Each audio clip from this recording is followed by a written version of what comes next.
So over on the NA version of the game, we have the Valentine's event coming out in a few days. And the premier servant for the event is Sei Shonagon. And if you guys remember, people actually lost their minds when this servant came out. I understand her NP is super adorable, but the way people lost their minds 2 years ago when she came out should probably go to tell you guys that a lot of people are probably going to be summoning for this servant, and that might just be you watching this video. Now, while I do advise you to go ahead and just save for Castoria, Sei is not a bad servant by any stretch of the imagination. She's definitely pretty strong, and we'll go over that in today's video because I definitely know there's going to be people that cannot resist the urge to summon for Sei, even though they know that Castoria is coming out later on this year. Before we begin, if you have not already, leave a like on the video, subscribe to the channel, it helps me out more than you know. And if you would like to support the channel for free, I'm affiliated by all means by LD Emulator and Loot Cakes that are both linked down in the description down below.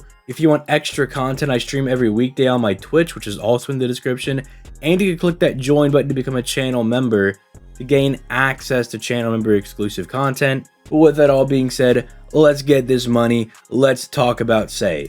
Starting off with her hits, which, keeping in mind that Sei is an AoE quick archer, her deck is pretty tailored to help her out with that role because she's packing 2 quick cards with 4 hits on them with 0.57% NP refund and 8% star gen, meaning these might not be the most insane quick cards on the planet. However, the hits are just high enough and the NP gain is just over that threshold that as long as you're getting crits, which is kind of the name of the game with AoE quick servants because they're supposed to drop a whole lot of stars with their NP, as long as you're getting those crits on the quick cards, you can actually get some pretty decent refund back, especially if you can get that on the art cards because they have 3 hits on both of them. And again, that 0.57% NP gain isn't a whole lot if you're not critting, but if you're hitting that threshold for getting crits, you can definitely get some very strong refund back with her arts and quick cards. And that's really the main takeaway when it comes to her hits. Now, she does have the 5-hit extra attack, which you guys know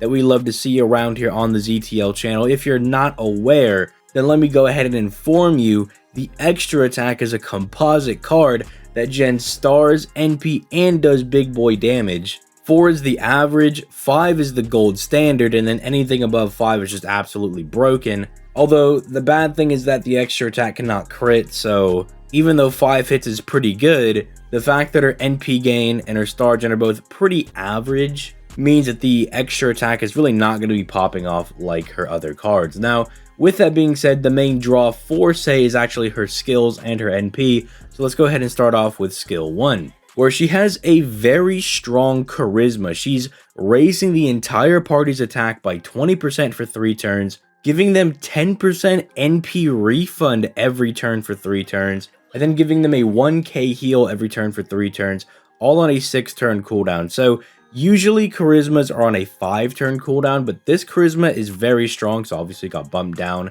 to a 6-turn cooldown, which is still fairly good because if you think about the uptime of the skill, which is how long you have the effects versus how long the effects are down, it's still 3 turns, 3 turns, you know, 3 turns of it being up, 3 turns of it being down.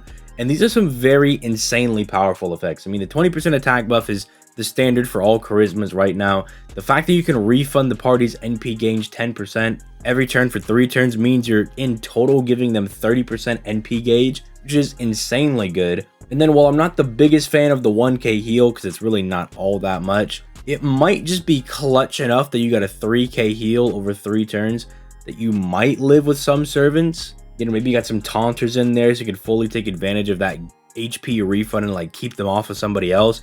But overall, it's just a very, very strong charisma, namely for the attack buff and just the ability for her to refund the entire party's NP. This actually carries into her second skill, which is also very strong as well because it's giving her 3 hits of evasion for 3 turns. So it's kind of like the coup dodge skill, except she actually does have a turn limit to her dodges. Although the other thing that I want to go ahead and correct is that people probably are going to be looking at the 30% crit damage that she gets for 3 attacks for 3 turns and think it's not all that good. And while I don't think a 30% crit buff is the craziest thing in the world, if you look at her passives, she actually has a buff to the crit star absorption of her quick cards, and she actually increases the crit damage of her quick cards by 10%. So if you're using her just specifically as a quick servant, you know, you're going for the quick crits which you should be doing anyway if you're pairing her with Scotty, because Scotty gives her a 100% damage buff to her quick crit cards. Then she actually is getting 40% crit damage for 3 attacks for 3 turns, plus any crit damage you'd be getting from Scotty.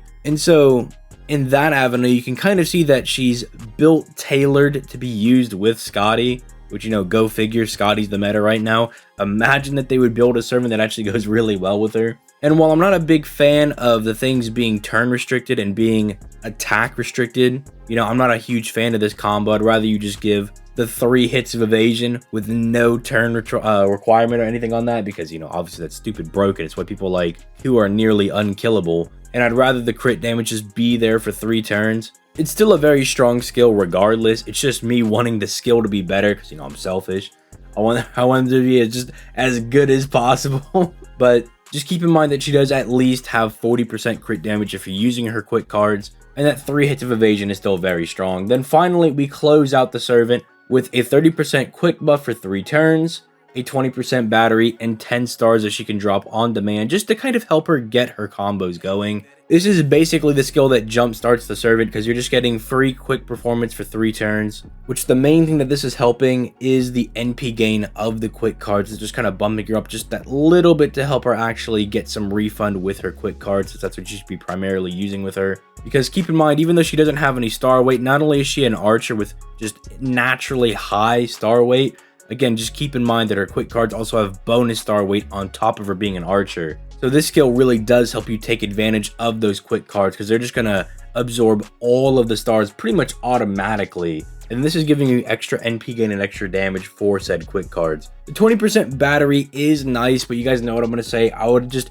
really hope that it was at least 30%, because 30% just is that threshold for a good battery. I mean, that's even true even now before a pen skills, because you have things like imaginary element, which is a 75% or 60% starting charge, depending if you have a max limit broken or not. But if you've been playing the game for, you know, I don't know, maybe around a year, you should have 1 max limit broken. Sorry for people that don't have it, because I know that's going to be in the comments. People are going to be like, I've been playing the game for 4 years and I still don't even have 1 copy. And I'm like, that's just bad luck, my dude. I don't know what to tell you, because it's pretty much like the go-to free-to-play battery CE. And for that reason, you kind of want to have servants with the 30% batteries. It's not only good for that with the free-to-play, quote-unquote, free-to-play battery CEs, but it's also going to be good whenever you need a fake 50% battery with her second a pen skill giving her free 20% battery. So it's a little unfortunate that she only has 20%, but it still is a 20% battery. We still take those. It's just unfortunate that it's not 30.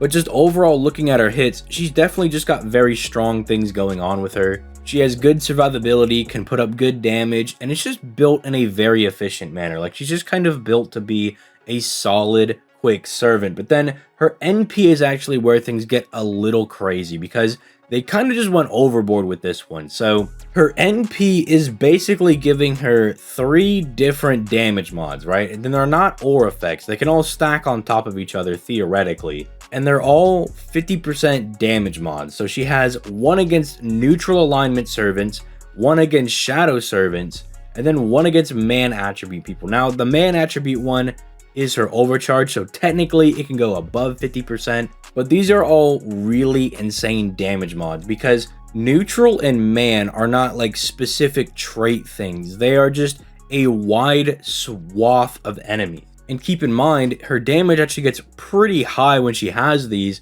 because you have the damage mod multiplying into the attack buff, multiplying into the quick buff that she already gives herself, because different buffs actually multiply into each other. They are not additive, they're multiplicative. And that's why her damage, which is already pretty fine, you know, even without her damage mods, her damage is absolutely pretty acceptable, right? It's not like the worst thing in the world. But once she gets her damage mods, and God forbid when she starts stacking them together, she starts looking really impressive.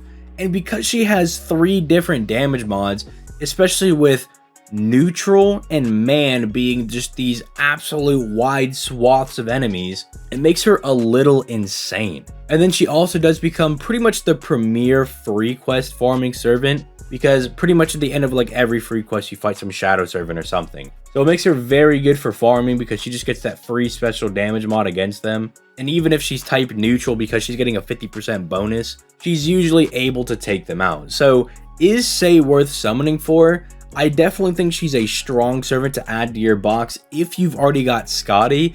If you don't have Scotty, it's a bit harder to use her, because you can definitely tell that this is a servant they built around Scotty. They were like, oh, we have the Scotty meta coming out, let's build this really solid AoE quick archer that just fits right in line with what Scotty wants to do. But you can still get use out of her if you have maybe a friend Scotty, you have your own waiver, a Paracelsus, things like that to kind of facilitate having your own Scotty, right? If you don't have that, you can definitely still make her work. Again, I would just highly advise that you save your Saint Quartz for Castoria, but at the same time, I recognize that Sei is an insanely popular servant. I remember, again, everybody on the JP version of the game losing their minds when she came out, so I understand if you're going to be summoning for this servant, and if you do decide to go ahead and do that, she's definitely a very strong servant, and she will definitely help you out. So you shouldn't have any like regret for summoning for the servant if you just really like her, because at the end of the day, I'm all for people summoning for servants they like over the servants that are meta, because in that avenue, I think you'll enjoy the game more if you have the servants you actually like than if you're just playing meta, because playing meta can get pretty boring sometimes. So unless you're like trying to farm 400 octobajillion times a day, you'll probably just be more satisfied with having your favorite servants. In that avenue, I'll just say it one more time, Sei's pretty solid, and it's definitely a solid servant to go ahead and summon for. But my official stance is still that you should say for Castoria. But with all that being said, let me know your guys' thoughts in the comments down below. I'm going to go ahead and get out of here. You guys have yourselves a nice day. Peace, light, guys.